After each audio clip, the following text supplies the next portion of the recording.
Assalamualaikum warahmatullahi wabarakatuh. Waalaikumsalam. Sahabatku di mana saya berada, alhamdulillah saat ini kami kedatangan para sahabat untuk berbincang-bincang. Pada malam ini mudah-mudahan obrolan ini atau kita bilang ngopi, ngobrol perkara Islam, ngobrol perkara iman. Mudah-mudahan ada nilai-nilai positif untuk kita semakin taat kepada Allah Subhanahu wa taala. Amin. Nah, sekarang kita sapa teman-teman kita. Ini kira-kira teman-teman semua pada sehat semua? Alhamdulillah. Sehat. Pada punya duit? Itu. Keutamaannya itu Tan. Itu sehat dulu ya. Sehat dulu Tan. Bagaimana puasa? Udah masuk hari ini, kira-kira lancar atau bagaimana? Alhamdulillah lancar. Lancar ya. Banyak kan tidur mulu Tan. Tidur. Jadi tidurnya karena lemas, emang karena malas ya gimana? Kayaknya mau males dah. Kayak makan ini. Maka ada satu hadis ini doif, sering diutarakan oleh para asatis, tapi doif hadis ini. Naumun shaimil ibadah, tidurnya orang puasa itu ibadah. Tapi jangan habis subuh tidur dia bablas, johor lewat, asar lewat, maghrib lewat, ya pendem sekalian itu. Ya, atau hilang. Jadi yang disebut ibadah itu daripada dia keluar rumah akan ghibah atau dia ngobrol bergaul yang tidak maslahat bisa menghilangkan pahala puasa, lebih baik dia istirahat di rumah. Tapi yang lebih bagusnya Rasulullah ketika di bulan Ramadan malamnya qiyamul lail, siangnya beliau berperang oleh para sahabat. Kita pun harus berperang. Perang ngantuk. Perang Puasa kendala itu Tan. ala itu ya. Kebanyakan puasa ngantuk mulu kita. Tapi yang penting jangan lantaran puasa tidur di siang hari, zuhurnya bablas. Nah, ini bagaikan kalau laki-laki seperti mereka berjalan di keramaian, mereka pakai peci tapi tidak pakai pakaian. Ya puasa-puasa, sholat enggak. Bagaimana tuh kalau zuhur dan asarnya kebablas dengan tidur Tan? Kalau memang tidak diniatkan untuk bablas, maka dia boleh mengkodok atau melaksanakan di lain waktu. Tapi kalau memang sudah menjadi kebiasaan, kalau pagi pokoknya di pagi tidur, orang-orang azan zuhur dia tidur, asar dia tidur, bangun-bangun di jam 5. Nah kayaknya itu semua orang kuat kalau puasa begitu. Insyaallah itu. Insyaallah. Ramadan bisa nambah nih deh. Ramadan bisa nambah. Yang dari sebulan bisa 3 bulan. Nah, gini Tan. Nah, Kita kan biasanya nih, orang kita nih, kalau emang biasanya nih, pas jam 5 tuh ngabuburit. ngabuburit. Nah, kita ngabuburit nih. Ini banyak kasus semua. Nah, apakah di situ ada, misalnya gini, kita ngabuburit nih. Nah, di situ tuh banyak kadang-kadang, ya kita laki nih, ya cewek pakaiannya seksi dah gitu. Nah, itu apakah membatalkan ketika kita pandang atau bagaimana tuh? Itu banyak orang itu ketika ini menjadi kebiasaan yang lumrah di daerah kita, ngabuburit itu mereka niatnya sambil menunggu azan maghrib gitu. Namun dalam prosesnya mereka ngabuburit gitu, membawa motor atau membawa kendaraan dan lain sebagainya. Ketika melihat kemadorotan, ini bisa menghilangkan pahalanya, pahala puasa. Pahala gila. Pahala puasa dari pagi dia puasa bagus, siang puasa dia bagus, sore hari dia puasa bagus. 30 menit menjelang maghrib dia ngabuburit. Ngelihat tuh perempuan yang seksi, bahenol, montok, dempong, segala macam. Kagak dilihat. Kagak dilihat. Bazir. Iya, Dilihat dosa gitu Tan. Nah, ini akan mengurangi pahala puasa. Maka kalau kita tidak pandai untuk berpuasa menjaga daripada itu, lebih baik di rumah aja. Di rumah daripada ngabuburit. Gara-gara ngabuburit yang dikhawatirkan detik-detik menjelang azan maghrib, puasanya hilang. Karena umat Rasul ini tidak sedikit. Kata Rasul ini, mereka berpuasa tapi hanya mendapatkan lapar dan haus saja, tidak mendapatkan pahala di mata Allah Subhanahu wa taala. Jadi puasa ini satu-satunya ibadah yang Allah langsung yang nilai. Kalau sholat, baca Quran dan lain sebagainya itu nanti dinilai oleh Jibril dan malaikat yang lain. Tapi puasa itu Allah langsung nilai. Makanya kita misalkan kita ngebohong aja puasa, kalau ketika kita nggak jujur masuk ke dapur minum mindo al macam nih kita keluar ke rumah, depan rumah udah lewe, orang nggak ada yang tahu. aman. Nah, kalau dia begini, tapi semua dipantau dinilai oleh Allah Subhanahu. Maka Allah itu la ta'khudhu sinatu wala naum. Allah nggak pernah tidur, mantau kita semua. Begitu kira-kira. Jadi kalau nggak bisa menjaga, lebih baik di rumah menunggu azan maghrib. Salah kelemahan laki-laki mata. Mata, makanya kalau jalan kira-kira itu mata jangan dibawa. Taruh di rumah deh. Sama ini Tat, Nah. kita mau tanya nih. Kadang-kadang kan kalau di bulan Ramadan itu biasa nih nggak di mana-mana lah gitu ya, semua tempat majelis tuh masjid pasti kalau malam pertama itu masjid penuh gitu. Oh, penuh. Dengan orang tarawih karena memang ada tentang keutamaan padilahnya malam pertama ini seperti juga kayak anak bayi baru lahir kan gitu. Tapi tentang padilahnya tuh dari malam pertama sampai ke 30 malam tarawih itu kan ada padilahnya ya. Nah, karena itu orang kebanyakan itu bukan karena dari dia mau niat tarawih lillahi ta'ala, tapi kebanyakan dengan padilah-padilah yang seperti itu gimana hukumnya Tatu? Mengincar fadilah. Satu ketika Sayyidina Ali karramallahu wajhah bertanya kepada Rasulullah, "Ya Rasulullah, adakah fadilah keutamaan orang-orang yang sholat tarawih?" Maka dijawab oleh Rasulullah dari malam pertama sampai selesai. Di antaranya tadi, siapa orang yang sholat tarawih di malam yang pertama, maka Allah berikan pahala seperti mereka baru dilahirkan. Jadi seperti bayi. Makanya musola masjid itu kalau malam pertama Ramadan pasti penuh. Iya. Sampai keluar-luar. Nanti di akhir juga sama. Di akhir Ramadan keluar-luar juga. Orang yang di dalam Iya. pada memperah mana tahu. Itu. Nah, Ya. maka kalau kita kembalikan kepada hakikatnya niat, bahwa semua nilai ibadah harus lillahi ta'ala. Adapun kalau iming-iming fadilah sah saja untuk memotivasi kita. Itu tertera dalam kitab Duratun Nasihin, dijelaskan dari malam pertama sampai selesai. Maka di sana fadilahnya ada seperti kita sholat di Masjidil Haram, Masjidil Aqsa, Masjid Madinah dan lain sebagainya.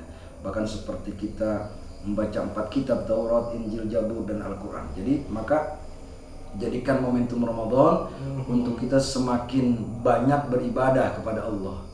Raih keistimewaan Ramadan untuk kita banyak-banyak ibadah kepada Allah Subhanahu wa taala. Jadi adapun fadilah Allah yang berikan. Yang penting kita lillahi ta'ala. Begitu. Karena semua ibadah harus dengan lillahi ta'ala. Sama ketika kita niat puasa, nawaitu shauma ghadin an adai fardhi syahri ramadhana hadhihi sanati lillahi ta'ala. Kalau di ujungnya tidak ada lillahi ta'ala, maka puasanya tidak diterima oleh Allah. Nah, kalau andai kan dia lupa membaca niatnya, bagaimana itu? Maka di malam pertama Ramadan biasanya seorang imam mentaklid kepada mazhab Maliki. Dia niat 1 bulan penuh Ramadan. Nawaitu shauma ghadin. Itu kan niat pertama, niat hari itu ya, nawaitu shauma ghadin an adai fardhi syahri ramadhan hadhihi sanati lillahi ta'ala. Nah, kalau sebulan nawaitu shauma syahri ya kullihi, jadi sebulan penuh. Itu yang dikhawatirkan besok hari atau hari kedua, ketiga, keempat dan seterusnya kita ada lupa atau kesiangan. Maka Ramadan itu nggak bisa setelah azan subuh sudah berkumandang kita baru niat, nggak bisa. Kecuali puasa sunnah boleh, kita misalkan bangun sudah azan subuh, kita baru bangun kita langsung niat boleh. Tapi kalau Ramadan qabla imsak atau qabla subuh, harus sebelum itu. Jadi nggak boleh itu. Nggak boleh. Makanya seorang imam di awal Ramadan mereka mentaklid kepada mazhab Maliki untuk takut-takut masyarakat ada yang lupa untuk niat besok-besok. Diniatkanlah niat puasa 1 bulan itu. Oh, itu untuk Keseluruhan. nggak terkecuali yang terawih di situ. Yang terawih di situ atau orang yang di luar, dia nggak terawih tapi dia mendengar kalimatnya.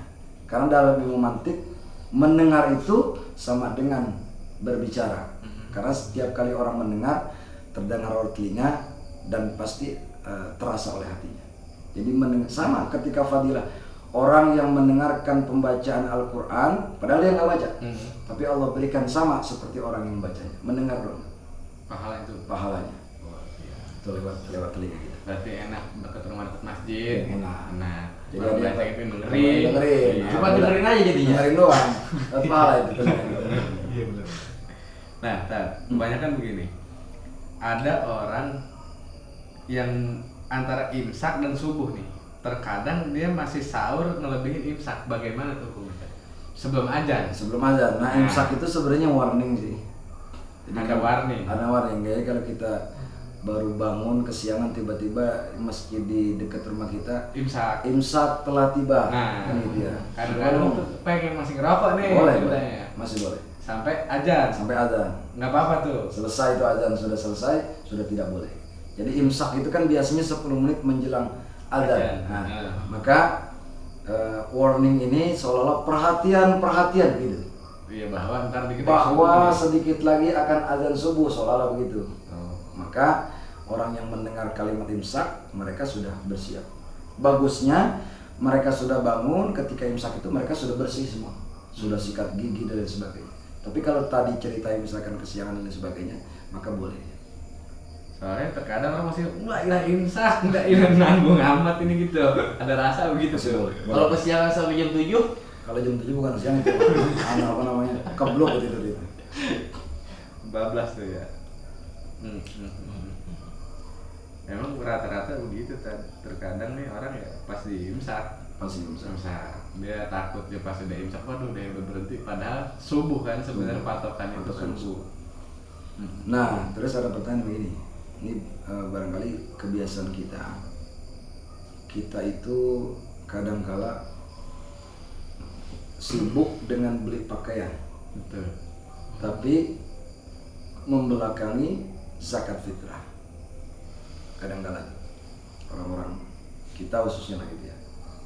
Padahal ketika mereka diberikan rezeki oleh Allah, saat hari pertama Ramadan mereka punya rezeki, langsung aja itu zakat fitrah. Langsung. jadi yang diutamakan pertama itu adalah pakaian. Fitrah lah selebihnya setelah dari pakaian gitu. Kadang-kadang kan begitu orang tuh. Betul. Pakaian. Karena memang mayoritasnya semua lah udah hal seperti Iya, itu. karena memang afdalnya memang di akhir-akhir Ramadan. Cuma kalau kita kembalikan kepada hakikatnya, usia kita ini nggak ada yang bisa jamin. Masuk Ramadan pertama, apakah kita masih panjang umur sampai Ramadan akhir? Maka ketika Allah berikan panjang umur ini, masuk daripada Ramadan, kita punya rezeki yang lebih dan sudah siap, maka keluarkan zakat. Jadi selesai zakat, barulah kita beli pakaian apa segala macam. Berarti hukumnya zakat itu apa tuh? Wajib. Wajib ya? Itu rukun Islam. Rukun. Oh, rukun. Wajib. Lalu bagaimana kalau kita tidak zakat, maka tidak sempurna Islam. Karena rukun itu. Zakat fitrah. Betul. Jadi obrolan kita terkait tentang Ramadan itu tadi pertanyaan-pertanyaan yang kendala barangkali atau yang diragukan gitu ya. Benar. Adakah seputaran Ramadan yang kadang kita masih ragu lagi atau? Ini kan balik lagi ke zakat kita ya. Saya ada 2 pertanyaan. Pertama itu pertanyaan saya, ketika zakat itu kan wajib. Wajib. Ketika orang itu nggak punya nih untuk membayar zakat itu bisa melalui beras atau uang gitu kan. Ketika dia tidak mempunyai keduanya, apa itu diharuskan? Karena di situ kan hukumnya wajib. Jadi zakat itu manakala kita dalam sehari, 2 hari, 3 hari tidak menemukan makanan, maka tidak wajib zakat. Dia masuk dalam kategori mustahik, penerima justru dia. Tapi gini ya, tentang zakat kita kan mayoritas ini bermazhab Syafi'i. Jadi yang harus kita keluarkan adalah makanan yang biasa kita makan, makanan pokok kita. Berarti beras. Beras. Afdolnya kalau bermazhab Syafi'i. Beras. Bukan uang. Kalau uang itu bukan mazhab Syafi'i. Kalau kita mau apik, maka kita mengeluarkannya beras. Seharusnya. Lalu bagaimana ketika ada sebagian orang yang menghantarkan kepada badan amil zakat atau panitia zakat bawa duit? Maka harus ditaklid, minimal ditaklid, di depannya harus ada beras. Jadi duit diterima, jadi seolah-olah niatnya tetap beras. Tetap beras, bukan duit. Ini taklid untuk menyelamatkan itu doang. Kalau sekarang kan di kita nih mayoritas memang kebanyakan uang. Uang. Gitu. Jadi intinya makanan pokok. Seperti di Arab misalkan makanan pokok itu kurma, maka kurma. Kemudian misalkan di Amerika misalkan makanan pokoknya roti, maka roti. Kemudian makanan pokok gandum, maka gandum. Kita kan nasi nih, beras, maka beras. Kayak oncom. Ya, oncom buruk. Kayak gitu. Ini banyak sekali tuh ketika proses memberikan zakat nih orang bawa duit. Iya. Maka harusnya afdalnya adalah makanan pokok. Lalu bagaimana kalau duit? Tadi saya ulang lagi, minimal ditakdir di depannya ada beras untuk menyelamatkan. Karena kebanyakan kalau orang kita itu tidak mau ribet. Ya. Iya gitu. Artinya tidak mau mampir dengan ke toko, dia beli beras, bawa itu udah langsung aja masjid. Ya, makanya kalau karena tidak tahu tentang hukumnya seperti apa gitu. Yang penting dia hanya zakat saja, udah gitu. Makanya amil nih seorang panitia zakat harusnya dia harus memberikan lah ya pandangan, ataupun ketika ada yang bawa uang, yang minimal dia untuk apik dalam bermazhab itu tadi menyiapkan beras untuk menyelamatkan semua. Berarti per satu orang itu wajib Kalau diliterkan per 3,5 liter. per 3 liter. Ya lumrahnya di kita. Kalau uang kan naik turun tuh sesuai harga beras. Kalau kita biasa misalkan makanan kita beras yang 10.000, berarti kisarannya 35.000. 35.000. Ketika membayar zakat itu dari mulai awal Ramadan sampai akhir Ramadan itu udah bisa kan? Udah bisa. Oke, Dari awal sampai akhir. Gini ketika emang ada suatu orang nih, dia hamil dan lahirnya itu di H-1 tapi di sore hari Tad. Sore hari. Belum takbir ya. Belum takbir. Maka kalau ada bayi yang lahir di sore hari itu wajib membayar zakat. Oh, wajib ya, udah terhitung ya. Udah terhitung wajib membayar zakat. Dan 3,5 liter itu akan membersihkan harta kita. Kita punya rumah, harta rumah. Kita punya kendaraan mobil. Kita punya usaha. Dan lain sebagainya akan bersih lantaran 3,5 liter. Makanya bagi orang yang kaya, walaupun hukum mengatakan 3,5 liter, kalau emang dia kaya raya, itu dia jangan 3 liter. Artinya yang wajib 3,5 liter, sisa ini sedekah. Kalau yang kaya cuma ngeluarin 3,5 liter, lalu bagaimana yang fakir? Jadi kalau kita misalkan punya uang banyak, bisa beli 2 karung beras. Nah, sebagian zakat kita, berapa jiwa di rumah kita, sebagiannya sedekah kita. Maka ini perlipat gandaannya luar biasa di Ramadan. Jadi jangan sayang-sayang kita sedekah. Begitu. Banyak-banyak minta bukan Ramadan, Iya. jodoh. Nanti kasih dikabul. sering ke rumah Ustaz gitu ya. Ramadan. Wayanya tuh ya. Bulan berkah. Bulan berkah. Pokoknya apapun yang dipinta di bulan Ramadan akan dijawab oleh Allah. Tuh. Makanya Kalau udah yang dipinta tuh. kalau udah pulang sholat raweh buru-buru ke rumah Ustaz bawa apa gitu. Bawa teng-tengan. Gitu. Kopi jangan lupa kopi. Kopi, rokok. Gaskon boleh. Bener. Barangkali itu ya. Barangkali itu. Nah, Cukup. satu lagi Ada, Ustaz. siap. Banyak orang nih, mohon maaf ya, ada orang yang meninggalkan puasa Ramadan nih. Nah itu nggak dibayar tuh sampai dia mati. Bagaimana tadi? Itu kan ayatnya Al-Baqarah 183. A'udzubillahi minasyaitonirrajim. Bismillahirrahmanirrahim. Ya ayyuhalladzina amanu kutiba alaikumusyamu kama kutiba alal ladzina min qablikum la'allakum tattaqun. Jadi Allah ini manggil hai orang-orang beriman. Betul. Kalau dia punya keimanan, dia pasti melaksanakan puasa. Betul. Kalau dia tidak punya iman, dia pasti berat melaksanakan puasa. Manakala ada orang, misalkan tahun lalu dia beberapa kali meninggalkan puasa, 2 kali, 3 kali dan seterusnya. Bukan karena sakit ya. Bukan karena sakit, tidak ada sebab, tidak ada rukhsah, ya. Dia meninggalkan dengan sengajanya. Maka ketika dia meninggal dunia, ada yang disebut fidyah. Tuh beras kan ada tuh kalau kita nyelawat segala macam fidyah, beras fidyah. Tapi fungsinya fidyah pun itu bukan mengganti perkara wajib meninggalkan puasa, hanya menambah.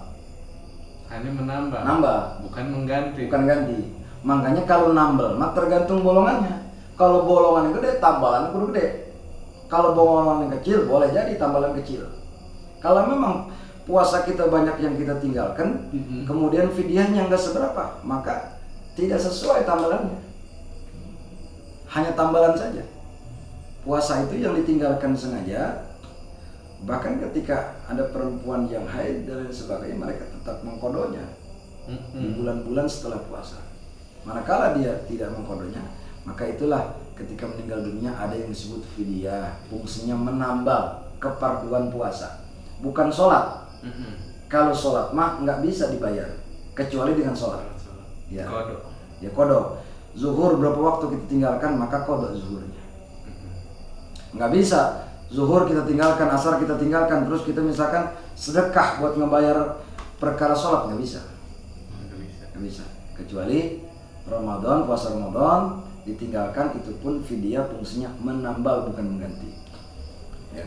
Ekstrim juga ya. Iya, makanya mudah-mudahan Ramadan ini menjadikan kita semakin beriman kepada Allah. Amin, amin. Ibadah-ibadah baik perkara ibadah yang wajib ataupun yang sunnah yang kita laksanakan diterima semua oleh Allah Subhanahu wa taala. Amin. Dan kita berharap kepada Allah sehat kita diberikan sehat yang berkah oleh Allah Amin. Subhanahu wa taala. Amin. Mudah-mudahan panjang umur, panjang usia, Amin. kemudian mendapatkan berkah dari Allah Subhanahu wa taala. Itu barangkali sahabatku di mana saja berada, obrolan kita kali ini cukup sampai di sini. Insya Allah kita berjumpa di lain waktu. Dari kami akhiri dengan ucapan billahi taufiq wal hidayah. Wassalamualaikum warahmatullahi wabarakatuh. Waalaikumsalam.